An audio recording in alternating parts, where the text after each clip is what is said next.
what we do. Playing the game, drinking some brew, and we still believe in an eye for an eye. And when it's time to drop the gloves, you better look us in the eye. We're the Buckbusters. That's what we do.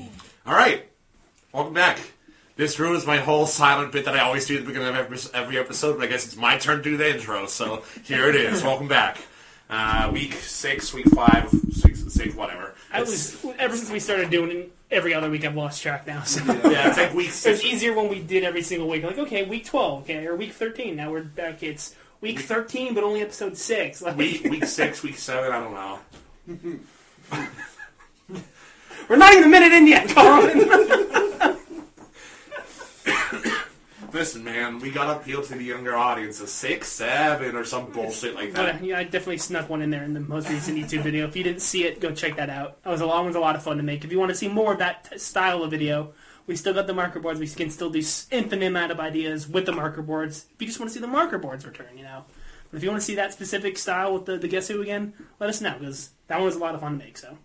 We're having a lot of fun doing the YouTube stuff. Those challenges are starting to come up with some good ideas, and it's a lot of fun. So, not so much fun to edit, but I'm having fun like putting the little jokes in and making fun of everybody, including making fun of myself too. So, it's a lot of fun. So, yeah, back with another episode. Oh yeah, fresh off of another weekend of Otters hockey. Really good weekend of Otters hockey, honestly. 3 out of a potential 4 points this weekend. Against two pretty decent teams. Barrie being a really good team, top of their division. Sarnia's, kind of middle of the pack, but they're better than we are. Us slightly better, but they're like right there. Yeah, they're decent. They're a good team, and we took care of business with them last night, Saturday night. That is the 22nd. Start with Friday. To talk more about Friday night, the 21st, more than before anything else. First 40 minutes. Very just not sloppy, just kind of we couldn't get anything going. There's nothing, not really getting any bounces our way. Just very playing some really physical, good hockey. Yeah. Just couldn't get any scoring chances. Couldn't capitalize on any scoring chances. That is. I know there's a couple breakaways. Dylan Edwards had 1 or 2 that he missed on, and finally ended up capitalizing on one there in the third period. We went into the third period, I believe, down 2-0. Yep. Scored 2 in the third to tie it, and eventually losing in the shootout. That overtime, man, was fucking insane. There's a lot of good opportunities there that didn't work. Even the rest of the third period from both sides, the third period and overtime, just even the last 5 minutes of regulation from that Otters team, man, just the chances they had and the looks they had. You could tell that team wanted it bad, man. Like they wanted that dub, and just unfortunately couldn't bring home that second point. We got a point out of it. I was more impressed on making the comeback. After that first 40, I'm like, man, we might not be. It might not be a good weekend here, but then we fought hard and came back, got that point. Said couldn't get that second one in extra time, but it's a very, very tough fight for the boys, and then brought it back and took the dub home last night against Sarnia. So it's a really good dub last night. Did not see much wrong with last night's performance. There's I think 2 separate instances where we spent a little bit too much time in our defending zone.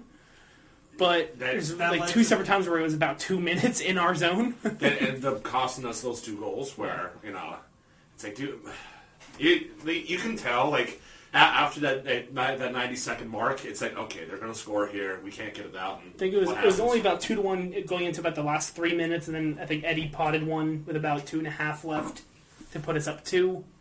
And then during one of the, down in our zone for like a full minute and a half, Sarnia had made it within 1, but then we ended up burying an empty netter to put the game away. Very, very solid performance last night for sure. I mean, all weekend, like I said, very tough fought team this weekend.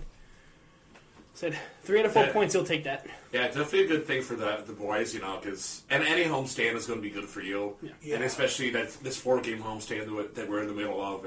Which I'm happy about.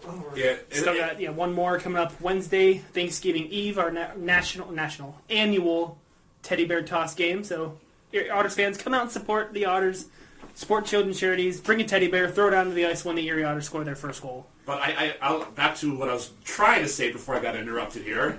Especially in a building like the EIA, everybody knows how pompous that can get, how loud and energetic that can get. That's good for any home team.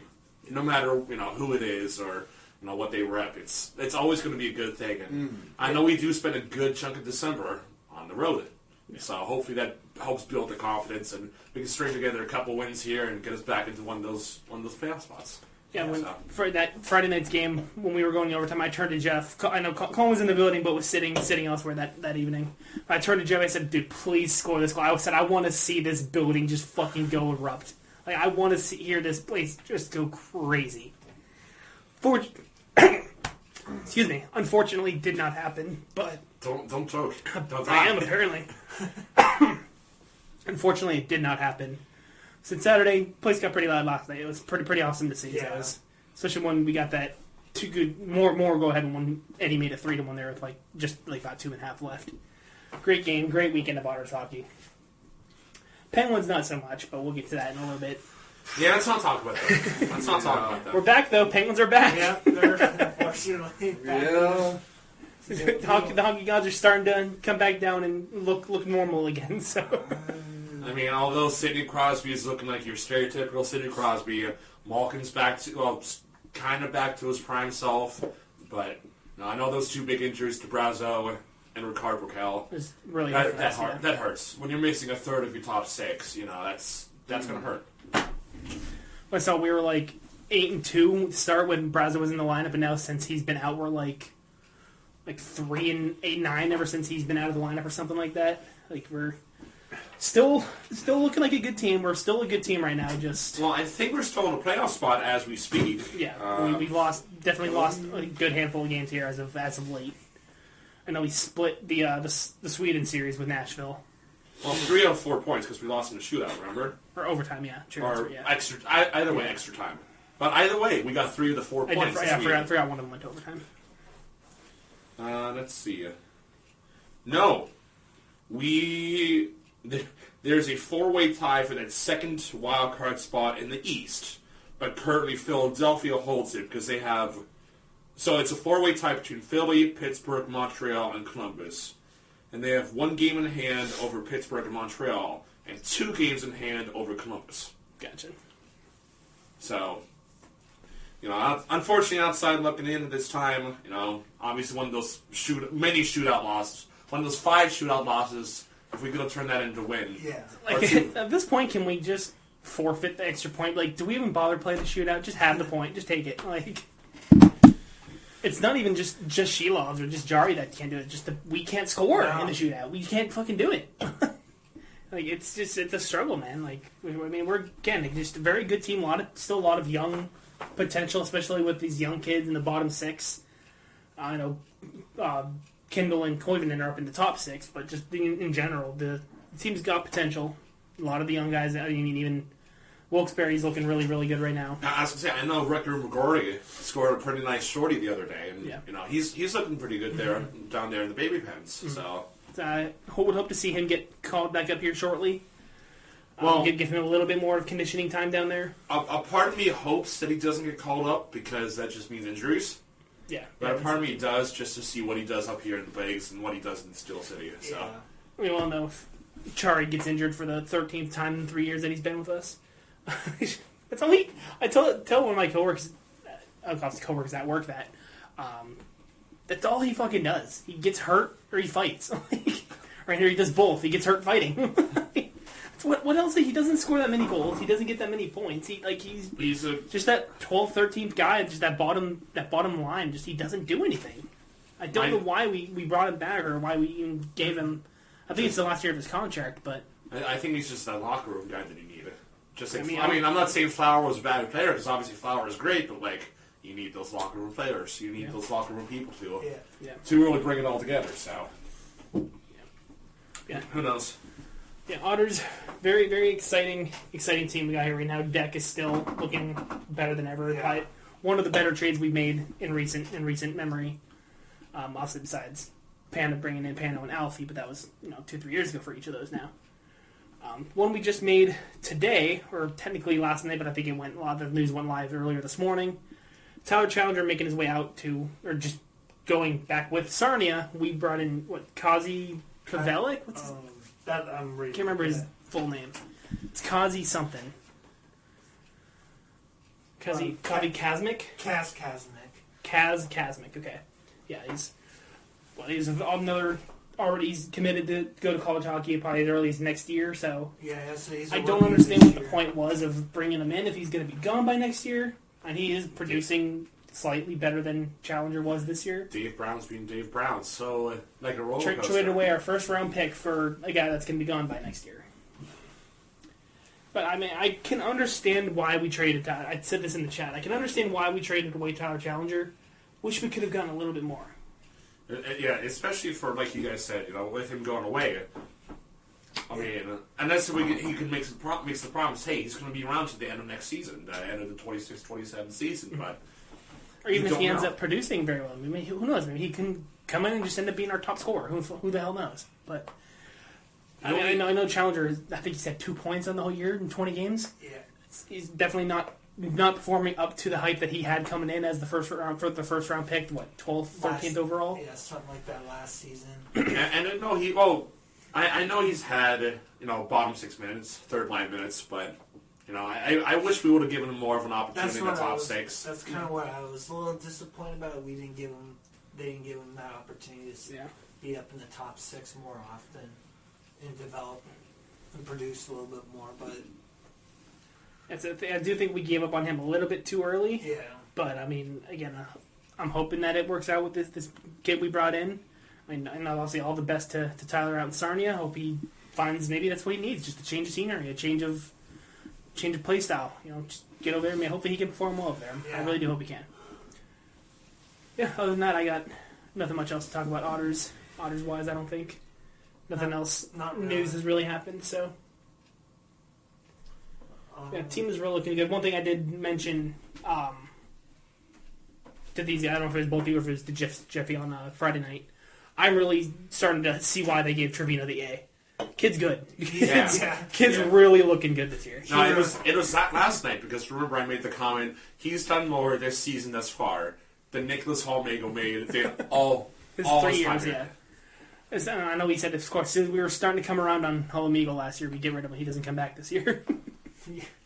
We were really sort of like, wow, he's really starting to come around. He's starting to get in front of the puck more. He was actually kind of taking a couple of shots or, making some blocks, throwing down some hits. And as soon as he starts doing that, he's gone. But yeah, I'm really liking Trevino. Yeah, he's.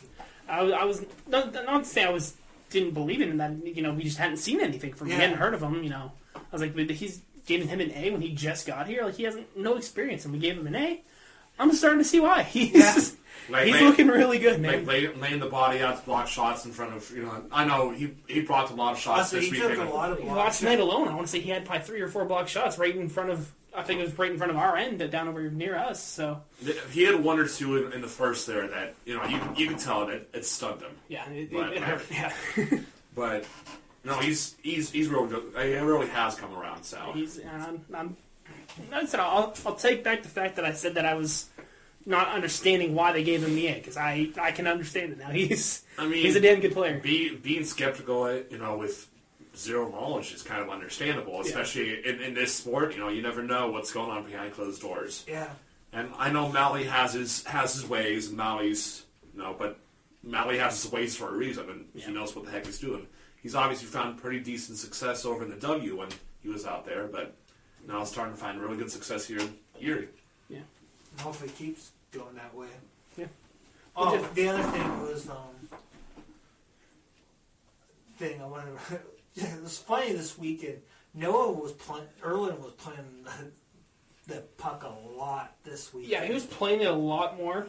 I know I'd said to Colin, he did kind of disagree with me a little bit. I thought he was not doing that good of a job. At least Friday night, he did a little bit better last night. I think last night was better. Yeah, he was just, there's a couple ones where he just kind of just threw it around and it led to a turnover. He threw it around and kind of went straight to a defender of the, to either somebody on Barrie or last night to somebody on Sarnia.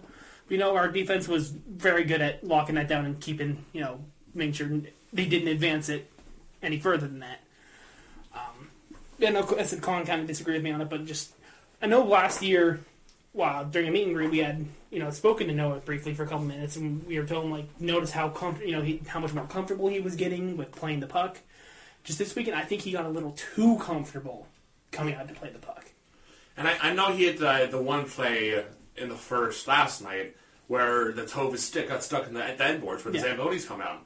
And, like, I don't think you guys saw it at first, but, like, I noticed it. I was like, oh, there's a gap there, and it fucked with Noah. Because I remember you were bitching about it. It's like, what happened to Noah? It's like, his stick got stuck. I didn't see it. I was like, what are you doing? I was like, get back in. Like, what are you doing? Get back in the fucking net. Yeah, and I didn't notice that. I didn't notice until Colin said something like, I was like... Yeah, I saw him talking with one of the officials at the break. He's like, hey, just a heads up, there's a gap here. And I kind of got screwed over here, so...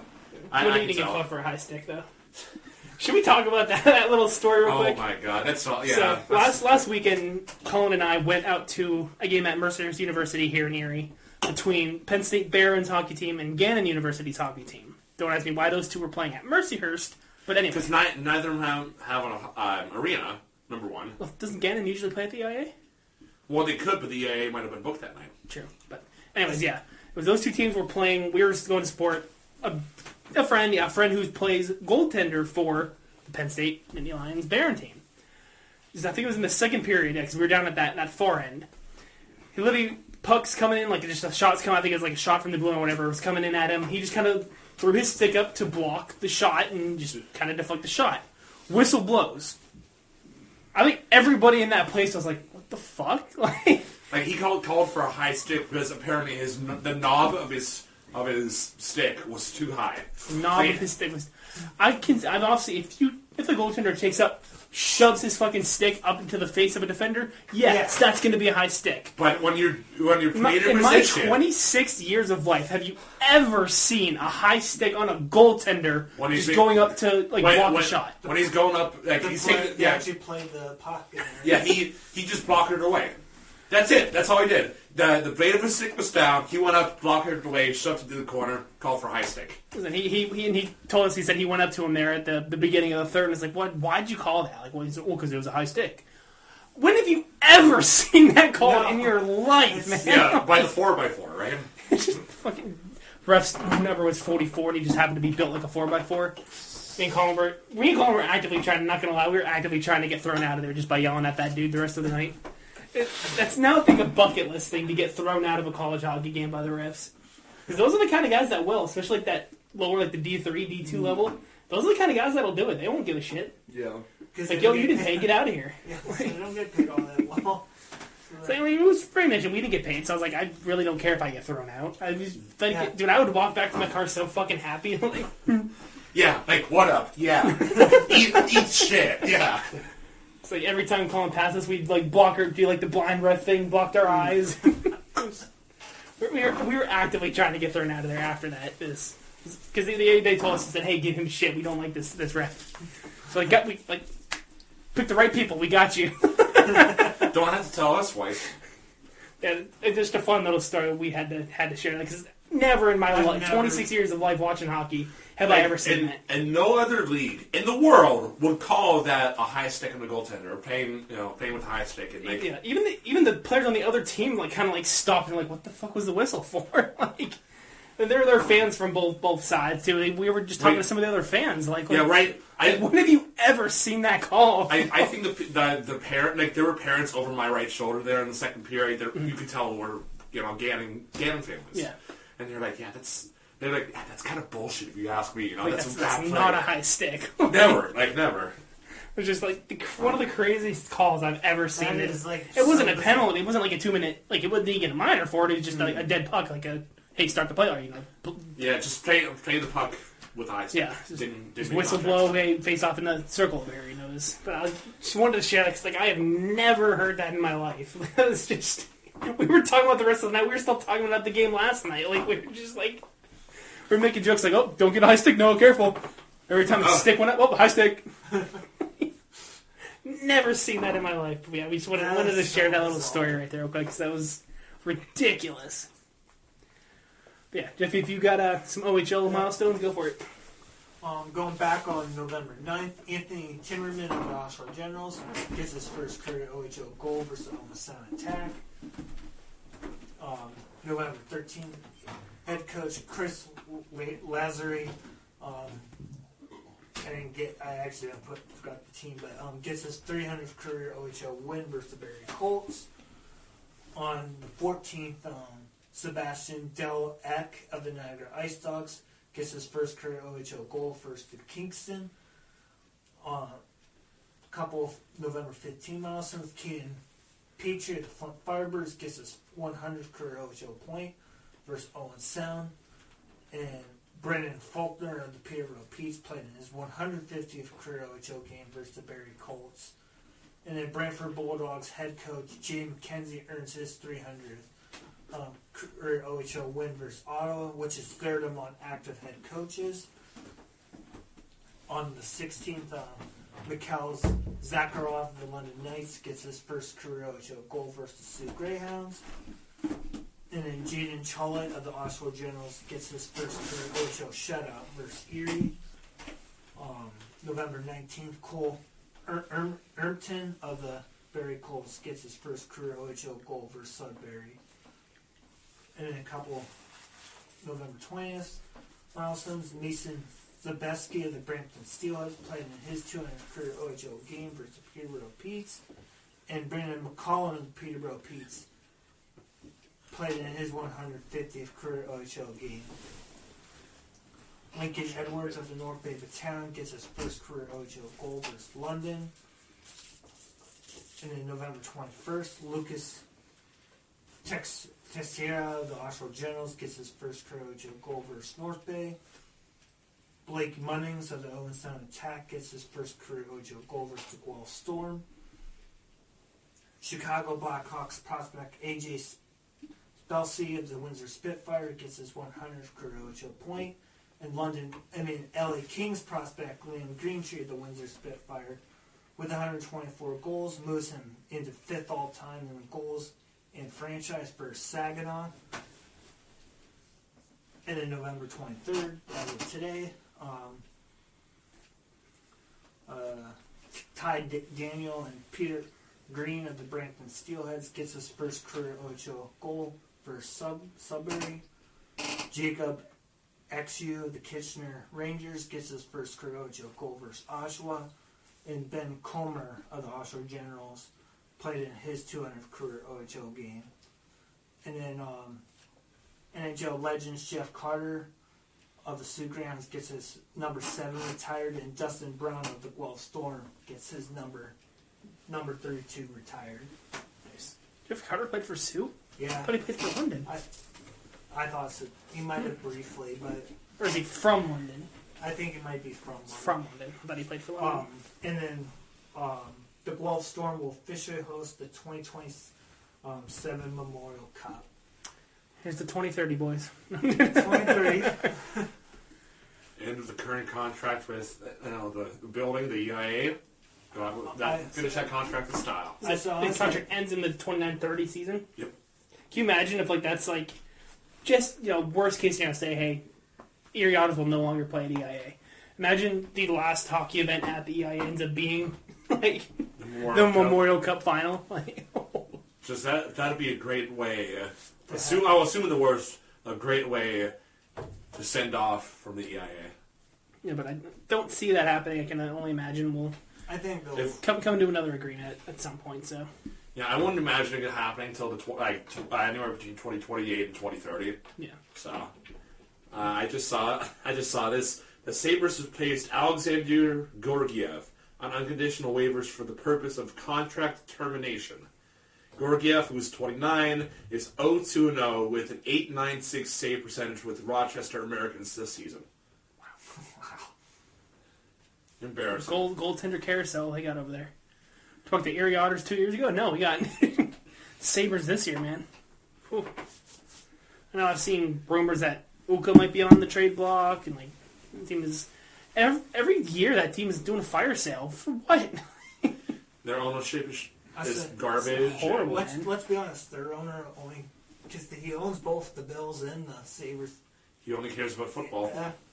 Honestly, their football team's decent. Well, it's good in the regular season. As long as they don't run into the Chiefs.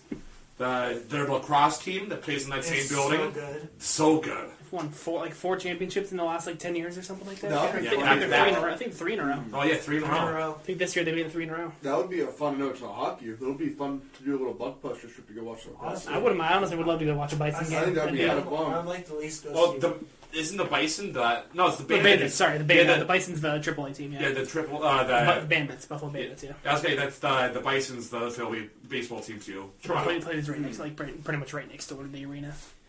I'm It's pretty like close. 'Cause we have 2-minute walk. Like it's yeah, right because down the road. we parked there the last time, right outside the baseball So field. usually when we go, that's where we're parked and right around. Literally a 2-minute walk up the block, so pretty much right next. They're pretty much neighbors. Yeah. I'll just say that. All right. Just like PNC Park and Heinz Field are neighbors, Yeah. technically speaking. Yeah. So Yeah. So let's throw some extra time in here. Let's get some Puck Doku going. well, first I got some fine rankings. Oh, we get a one ranking for Yeah, us. I finally got some shit together. So this is players under the age of 23. Under 23. Okay. Under 23. All right. So I got a list here. I'm only going to pick So, 5. I don't know if we've done this with Bobo here yet. I think it's No. usually just been me and Jeff. Yeah. So we got to get a third voice in here. Yeah, so we'll go back. Normally I'll do top 5 of whatever. And then I did the top 10 of the last 10 Stanley Cup champions last time. Whenever that was. I don't remember when we left off. Yeah, it's been a while. But top 5 under 23. I'm going to go from Columbus, Adam Fantilli. Okay. He's on a tear as of late. Yeah. I know as of late. I think he's on like a 7-goal in 9 game streak as of right now. But other than that, he hasn't blown my mind. He hasn't been outstanding, but he hasn't been bad. I mean, I can see him being at that 3 spot just to give us our building block. I would say more 4. I don't know if I want to do 5. I was leaning towards 4. I would say 4, maybe 5, but like I'm trying to think of some other names that he could throw on here. But I think I could be okay and comfortable with 4. All right. Macklin Celebrini. Yeah, okay. Yeah, this kid's so good, dude. He's on a tear. Is he 2 or is he 1? I think we should stick to 1 spot. I think we'd be good Because too. you almost want to assume he's going to give us Bedard, but it's Collins, and he probably won't give us Bedard. Do we want to give Macklin? Do we want to give him 1 or 2? Even if he does give us Bedard, I wouldn't hate him being below Macklin. Yeah. Yeah. Because Bedard has been just as good, but Macklin is younger, still being just as good as Bedard is. But Macklin's been so good. Yeah, Bedard's just a year older, by the way. So I was going to say, I think Bedard will be 21 this year. Yeah. Maybe be 20 this year. Macklin will be 19, 20. I'm going to lean towards 1. You want to throw him up top? So if we do get Bedard, yeah, I'd be okay with Bedard being at 2 with this list. So just gonna make sure I spell his name right. nobody can see it. Nobody would know. All right. Luke Hughes. Because, okay, I think this is. He's finally starting to come around. I'm just trying to think of names that he could throw on here. Is he gonna throw us a curveball? The last name give us like a Ben Kendall or a Billy Koivunen, Or is Billy Koivunen even under 23? I don't know. I'm not sure how old he is. What? Could be faking this out there. I almost guarantee he's gonna give us like a Billy Koivunen. But I mean, he hasn't proved himself much as of yet, though. So I'd be okay with Luke being at 3. I think Luke Hughes is a good right middle in that. yeah. All right, the 4th name. Logan Cooley. Ooh. Oh man, son of a bit, we messed up here. Yeah. If he gives us Bedard, dude, then it's either Bedard or Cooley at 5. Like Cooley's so good too. I haven't. I mean, obviously, anybody he gives us is a million times as talented as we ever will be at hockey. Do we want to put him at 5 in case he gives us Bedard, or man? I mean, no disrespect to Coley, but he's great. Like, Yeah. he probably could be 3 and bump the other 2 down, but we can't do that, obviously.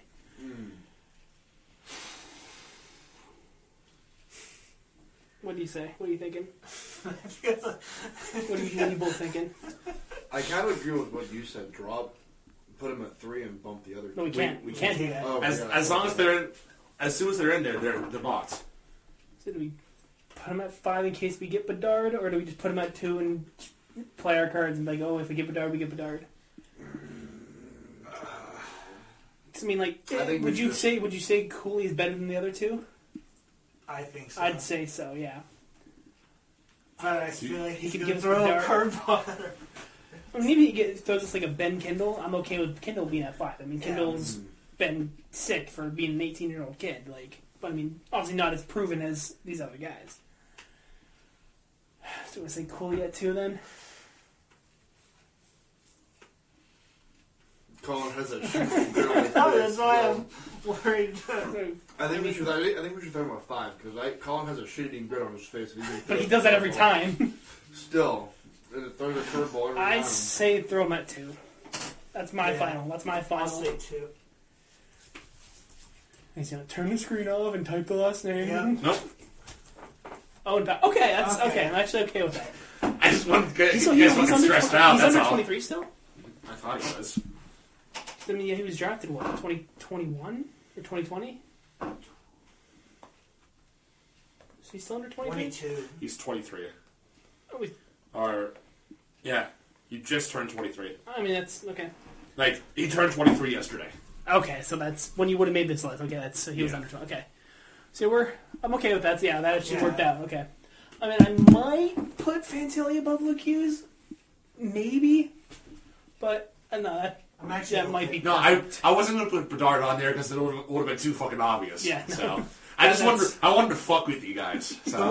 The other one I was thinking for some odd reason you were going to put Schaefer on there just for the hell of it. Oh yeah, I didn't think of that either. Yeah, That's I didn't why even think of doing that, just because I know how biased you guys are going to be. would So have put Schaefer at 5. I would have hated myself. that's why I said. there we go. I know how biased you guys would be. So Well, I mean, I wouldn't put him at 1 compared to No. at least Macklin and Cooley. I'd probably put him middle. I still would have put him at least 3 at the highest. But You know, I'm okay. That I'm might okay. be probably our most perfect list yet. That was pretty spot on. I think. yeah, I think we did good with that one. all right, now it's puck Now joking it's some time. puck doku. Going across the top for the columns, we got the Blackhawks, the Blue Jackets, and the Kings. Going down the side for the rows, we got the Lightning, the Red Wings, and 3 goals in a single playoff run. for Tampa and Columbus, Cam Atkinson. Yeah. Good pull right off the rip.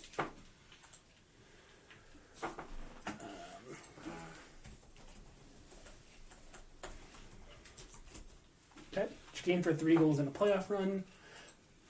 Kings 3 goals in a playoff run. Kopitar.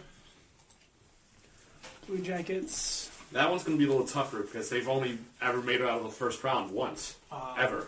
Detroit, Chicago, Tyler Bertuzzi. Yeah.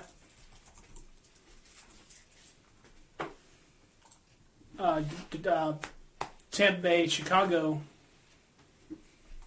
or Detroit, LA, Olimata, yeah. Tampa Bay, Chicago, Tyler Johnson. And this is where we go cold. Oops, excuse me. Oh, gee. I don't know if he played for the Kings. I know he was drafted by him, but I don't know if he ever. Cernak was. I know he was drafted initially by the Kings. Was But he? I think he was, because I think he was up there when we were. Well, did The he? Otters were going for a championship, because I think we were waiting for them to send him back down. I just don't know if he. Did he play regular season now? That's what I'm trying to.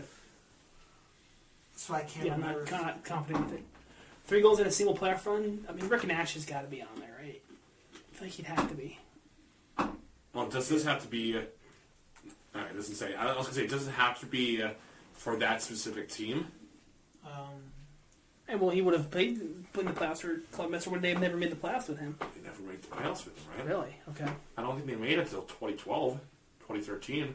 And I think by that time he was Who already were some on players? Boston. Who were some players that would have been on that team? In the 2020 team, the one that beat Tampa.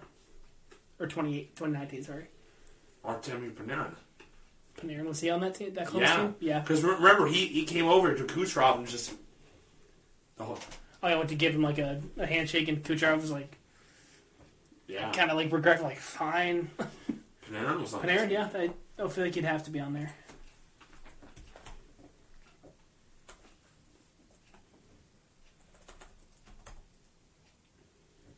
I don't know how to spell his fucking name. EMI. It is. Yep, okay. So Detroit, Columbus. And again, now this is where we get cold. Where we fall apart. I kind of want to throw Cernak in there for Tampa, LA. Just to throw a guess in there. Yeah. Like, I know he was drafted, I just not certain he put... Yeah. He never played a game, okay. Fuck. I knew he was drafted, I just wasn't certain if he played for Yeah. a regular season game. Fogel's never played on Tampa yet, right? No.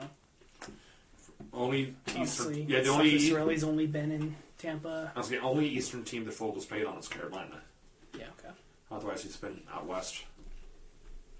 Connor Brown, I don't think he's ever played for Tampa. Nope. He's on that... It was Toronto, Ottawa... Oh! Oh, Corey Perry, yeah, wow. Well, Keep going, let's see if we can get this last one before we move on. Detroit, Columbus. Oh, Sergei Fedorov.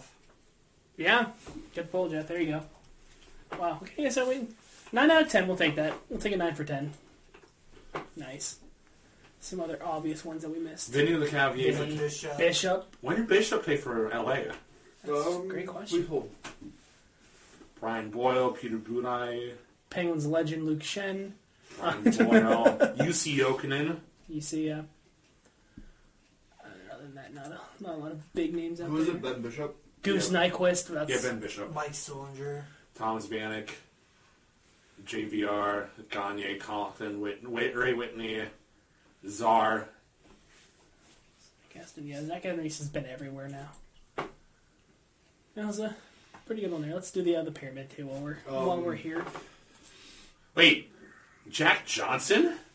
What? Played for three goals. 3 goals in a single playoff run?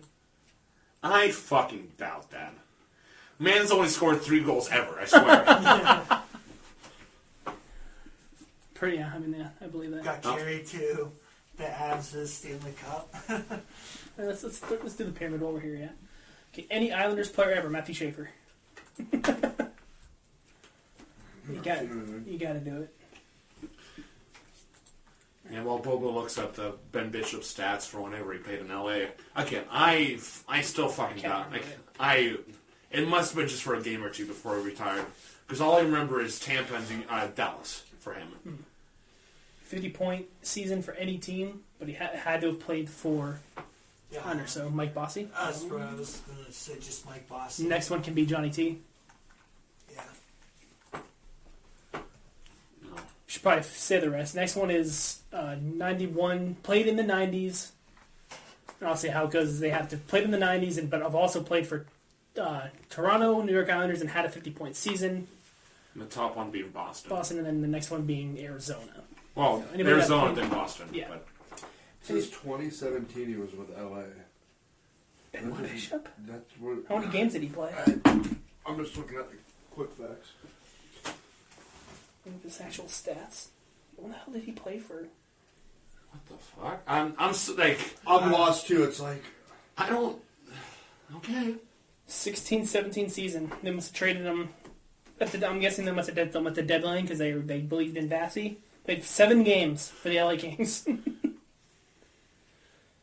Started 6 games, only won 2 of them in the 16-17 season. No, because remember Bishop started game 1 of that final run. I remember that. I do. That was in And then 15-16. Then why was he there 16-17? And I thought he went straight from Tampa to Dallas. No, he went What the fuck? No, he went to Okay. LA for a couple games at the end of that season. I don't remember that. I don't remember that either. I have no clue. Okay. Well, whatever. But yeah, okay. Played in the 90s. Played for... I mean, he had to play for both of those teams. Yeah. For Toronto Islanders and had a 50-point season. Matt Sundin never played for the Islanders. Chara only played for the Islanders, but he didn't play in the... He was drafted in 97, I think so, yeah. but only played for the Islanders. Yeah. In that span, yeah.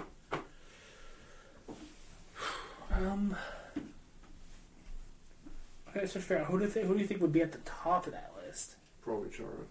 No. No, yeah, because he never played for Oh, yeah. never played for Phoenix or Toronto. If we can try to get this one, we can use our two. Or we can use a lifeline here.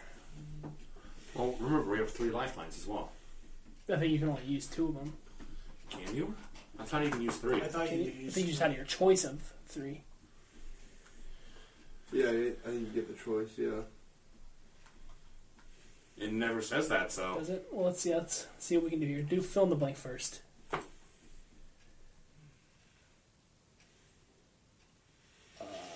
I don't fucking know. Bobby... Mick... Brian McCabe? Oh. Is that Brian McCabe?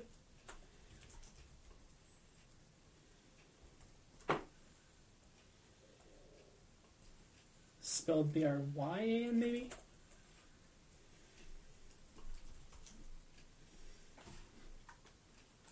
Bang! Nice. Okay, bang.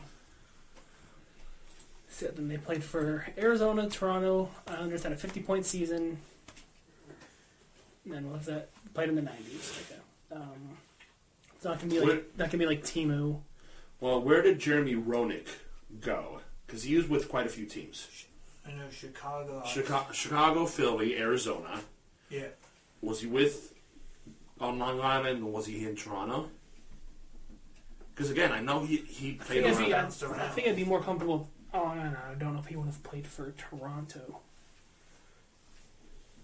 This one we can use our 50-50. Yeah, then we'll give ourselves a challenge and do the stats. No, Olli Jokinen or Steve Thomas. Oh. I have no idea. I knew Olli Jokinen as a Panther and as a Coyote, but I don't remember him as any of the other teams. I have no clue. I'm just going to take a stab at it. Yeah. That's Olli Jokinen, okay. I was honestly, Can we use that last lifeline then? Yeah, let's do it. Alright. Team history. Played for the Islanders for 6 years, or 6 seasons. Ducks for 3 seasons. Maple Leafs for 3, and then Boston and Arizona for 2. He's taken 23rd overall in 1989. Played up until 2007. 970 career games. 764 penalty minutes. 455 points. Yeah, 193 goals for 455 points. I feel like Roenick would have done better than that, so I don't think it'd be Roenick. So we played throughout the 90s. Obviously played in the 90s. Came in 92. Well, it's also missing some time in Philly, so it's not Roenick. Oh, yeah. Yeah, so it's not Roenick. Okay. Who would this have been? Otters, Ducks, Leafs, Bruins, Coyotes. Almost makes you want to say the usual guess of the guy that played for 10 teams and Mike Sillinger.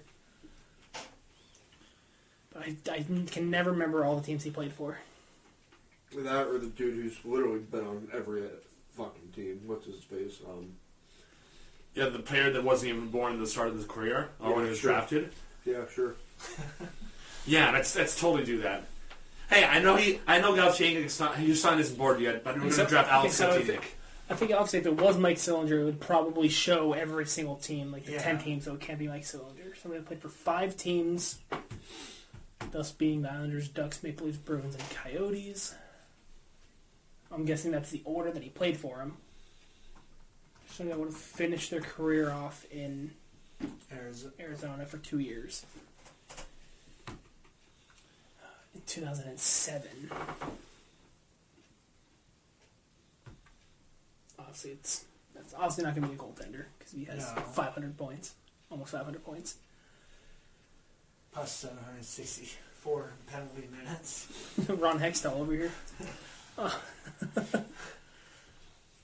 Oh, man. I want to get this, man. I feel like we can. Just, I mean, who would have played? He played for Boston in like the the 2004, 2005 time. It would have been 03, 04, because then he would have joined Arizona at post walkout. Or he was with Arizona a year before, and oh no, post walkouts. Because apparently I can't math. Damn, I'm trying to think, man. Like, I'm just seeing the years. Mike Sillinger had four more years on our guy. yeah, So 92 to 97. I would have felt like Brian Chartier, but he would have had a lot more points, and the Penguins would be on that play for list.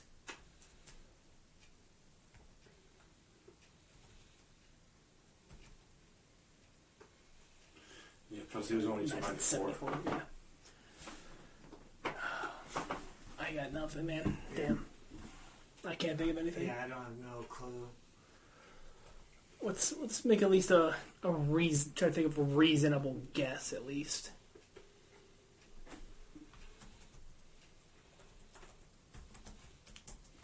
Jamie Ronick, yeah. I mean, It would have been longer. I was just seeing the years. just throw a guess out there. Who was it? Travis Green. I never would have gotten that. Or Benoit Hogue. Oh yeah, because I would have gotten that one. Yeah. Wow. All right. Yeah. Yeah, Barzal, Tavares, became All right. Yeah, let's move on to NHL milestones and then any other things we might want to add on after that. Right, going back to the November 8th, Charles Alexis Legault of the Carolina Hurricanes scored his first career goal against Buffalo Sabres. Moving ahead to the 11th, David Pastrnak scored his 400th career goal. On the 13th, Brad Marchand recorded his 1,000th career point as part of a 2-point night against the Capitals. Capitals. On the 14th, Cam Fowler recorded his 500th career point, and the Utah Mammoth played in their 100th career game in their franchise history. On the 15th, Jack Finley of the Tampa Bay Lightning scored his first career goal against the Panthers, and Braden Bowman of the Vegas Golden Knights scored his first career goal against St. Louis. On the 16th, Sergei Miroshov recorded his first career win and shutout in a 4-0 win over the Nashville Predators in the Global Series in Sweden. Great game. That was such a fun game to watch. Yeah. Alexis Lafreniere played in his 400th career game that day as well. The 17th, Jeff Petrie played in his 1,000th career game against the Vancouver Canucks.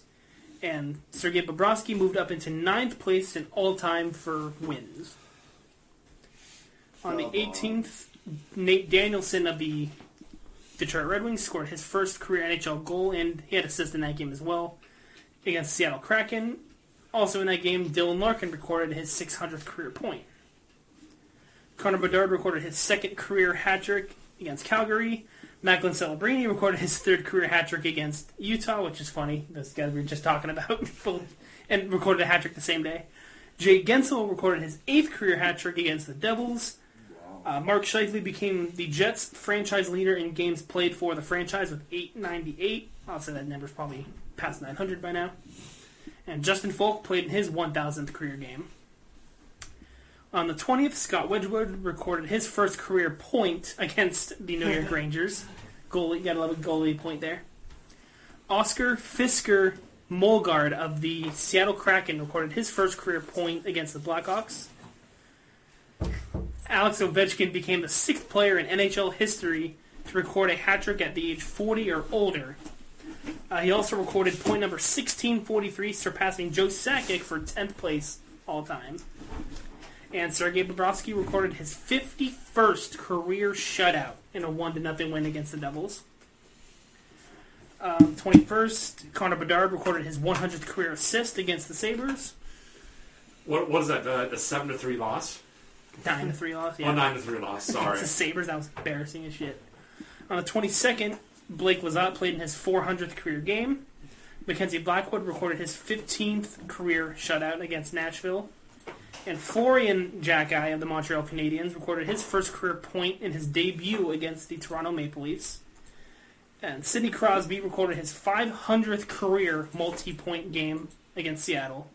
Which, fun fact, if you at any point in your life watched a hockey game in which Sidney Crosby played, there is a higher percentage chance that you watched him record a multi-point game than a 0-point game.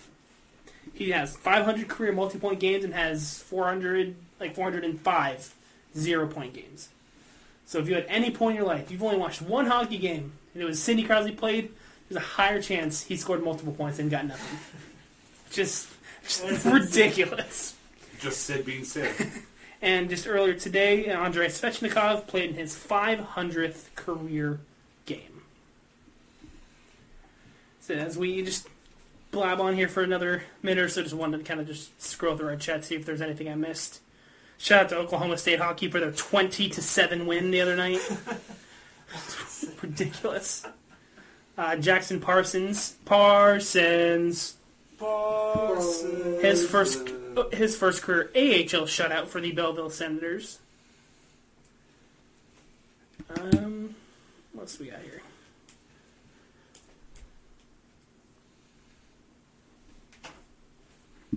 The Colorado Avalanche becoming the fourth team in NHL history to only have one regulation loss through the first 20 games of the season, which is just unbelievable. Fourth team in NFL history. Did I say NFL? Or NHL. Or I see that, okay. It's like, did I say NFL? Oh, something else to quick talk about. Just opinion based, obviously, everybody's going to have the same one. Well, Lucas Dragusha, what's his name from Brampton? Whatever it is, the guy who high-sticked. Yeah, high-sticked slash the player from Owens or Oshawa in the back of the head. Really receives rest of the season suspension, well fucking deserved. Absolutely. One thing, Like I said, I don't think we don't need to talk about it too much, but it could, at least the suspension itself, we can talk about just this just dangerous plays as a whole here for maybe just a brief second here. But just that play specifically, man, like, what the hell are you doing? Like, what's going through your mind where you think that, oh yeah, this will be fine? yeah, get retaliated after getting literally put in A normal hockey play, you just got hit against the boards. You're winning the fucking game too. You're winning the game pretty well. I think it was 3-4 nothing at that It was point. 3-0. You were winning the game. You're going to win the game. I think there's only like 2 minutes left or something like that. And I get that, it was an unfortunate hit, and, he went down for it, but like... I thought it was it was a clean hit. I mean, Yeah, it went down kind of hard. It was a clean hit. It was unfortunate, but, It just gets, yeah, I'm sure that I won't get anything for slashing my stick to the side of his fucking head. Like, fucking Donald Brasheared him.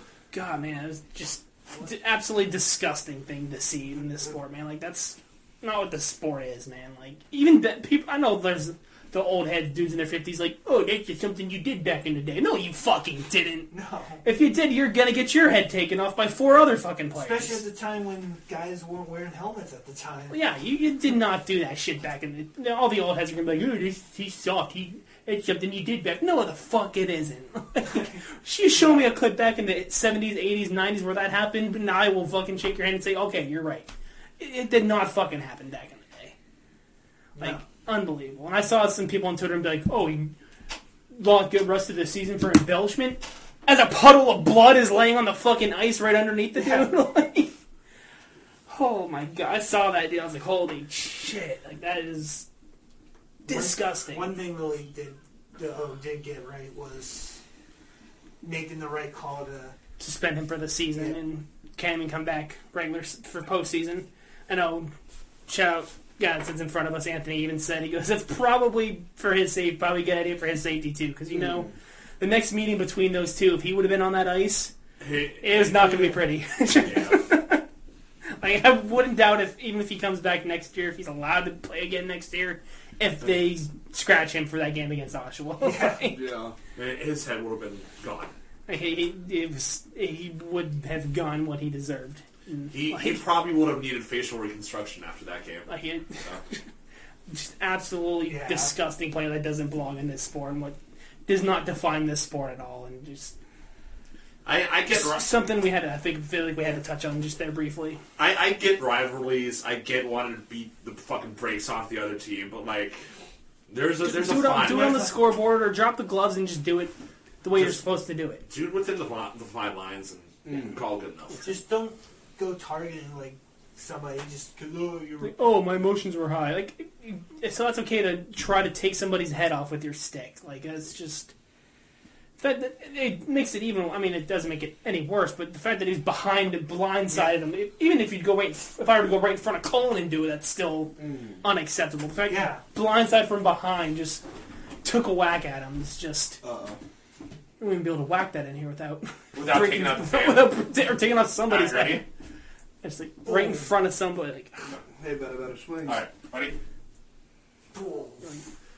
Yeah, I mean, even like a cross check to the back of the neck still would have been too far, but honestly wouldn't have been as bad as what we saw, man. Like, that's just... Yeah, like, that's just not what the sport. It's not hockey, man. People are going to be like, oh, hockey's such a dirty sport. No, it's not. No, it's not. Because people know, like... Players are dirty. Yeah. People know if you make those dirty plays, you're going to get, like... It's just how the sport regulates itself. I don't even care to pronounce his name right. I think I was somewhat close. Who gives a fuck? Lucas D. That's all I know. Like, he doesn't deserve for his name to be pronounced correctly after that. No. But just there's something I wanted to touch on because you just have to talk about that because that's not what the sport is about. It's disgusting. Like, there's not a word that can describe that play and what it was, man. It's just does not belong in this sport. That's all I really wanted to say about it. Is just filthy, filthy, filthy play. I think that about wraps us up here. As I scroll through the last section here, see if there's anything else we wanted to touch on, but don't think so. Oh, shout out! We got to do it because we got to do it. Matthew Schaefer being the youngest player in NHL history to record an overtime game-winning goal. The last one, Sidney Crosby back against Philadelphia Flyers on November 18th, 2005. Schaefer 16th. Sorry. Schaefer sucks. Send him back down to Erie. This is funny. Like, you said this on the 15th. Crosby would have been on November 16th. So literally almost 20 years later to the day he takes the title away from Crosby. Schaefer sucks. Send him back down to Erie. Yeah. He hasn't scored a goal in a couple of games. Send him down. He sucks. He needs to go back to Erie for more development. He can win the Calder in Erie. Yeah, he can do it. He can win the Calder from playing for Erie. You can win the Norris as well. Here, you want the Stanley Cup? Here you go. Imagine, all yours. I don't think it would happen, but imagine he does win the Calder and the Norris. Like, that'd have to be a first that an 18-year-old has ever done that. Yeah, I was going to say, because I don't even know the last time that happened. If it happened. I couldn't tell you if it ever has. I'm sure a defenseman might have had at some point, but an 18-year-old defenseman? Probably never. No. So, you get to watch, be like, hey, we get to watch him play for $20. Yeah. It's like we can say that for McDavid. We get to watch him play for $10 back in the day when he was here. Yeah. We also had a big hole in the side of the building, but that's a whole different story, right? Very true, very true. It was to make the building into the beautiful piece of art that it is today. What was the other trophy? The Norris and The Calder. Calder. So I don't think an 18-year-old has ever done that. Can't I'm do rubbing up against the windowsill and it's speaking. And I don't want to go up against my jersey either, so... no NHL player has ever won both Norris or the Calder in their careers. I didn't think so. So, yeah.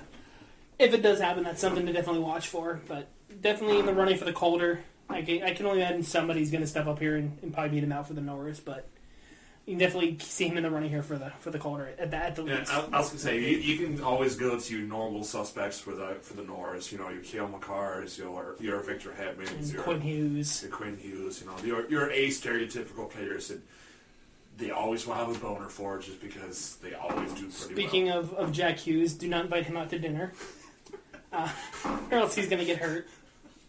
And then go out and see Sidney Sweeney afterwards. But that's a whole. Wait, what?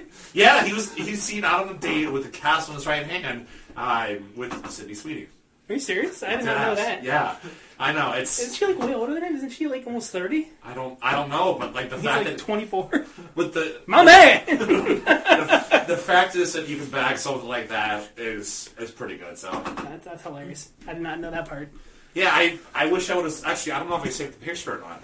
What I originally thought I had heard was like he leaned on the glass table and it shattered, but then I heard another story that he just cut it on a knife or something. Cut it with a knife. I have no idea what actually happened, but We just just a know he freak. got- And then what? Ito Listerinen is now out a couple weeks for what? A sledding? What was it? A sledding accident or something? I thought I said it in the chat. Yeah, what Did was I it? not? Yeah, it was. It's another freak accident. Like, what the hell is happening in hockey right now? Hockey players aren't allowed to do anything away from after a barbecue accident. Oh my god. Oh, I was. Colin said that's followed by keep the bingo cards rolling, boys. I was wrong. It's not Sydney Sweeney. It's Tate McRae. Oh, Tate McRae. Wow, Yeah. that makes sense. More closer to our age. Yeah. Yeah. Legit on Reddit. That's On hilarious. Reddit. Yeah. That's great. Bouncing from one hockey player to the other. So I think she dated Cole Sillinger a couple years back. Puck bunny, you know? That's Yeah. pretty much what it is. She's a puck bunny. Yeah, that's funny. She's pouncing on hockey players like the hockey puck bounces on the ice. Okay, that's the end of this episode, guys. If you enjoy, I do think we're at an E for explicit, you know? We gotta get a couple of those jokes in there. I made the 6-7 jokes in the beginning. Now it's time for the adult shit. After dark. not 9 p.m. yet though. Shoot! Damn it! No! Hold 1 on. minute. Hold on. 30 more seconds, right? And then we'll tell the joke again. 45 seconds, right? No!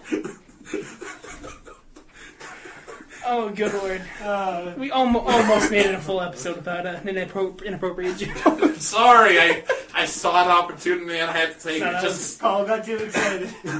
like Jack Hughes is getting too excited with Tate McRae. I mean, It's too excited at the family dinner.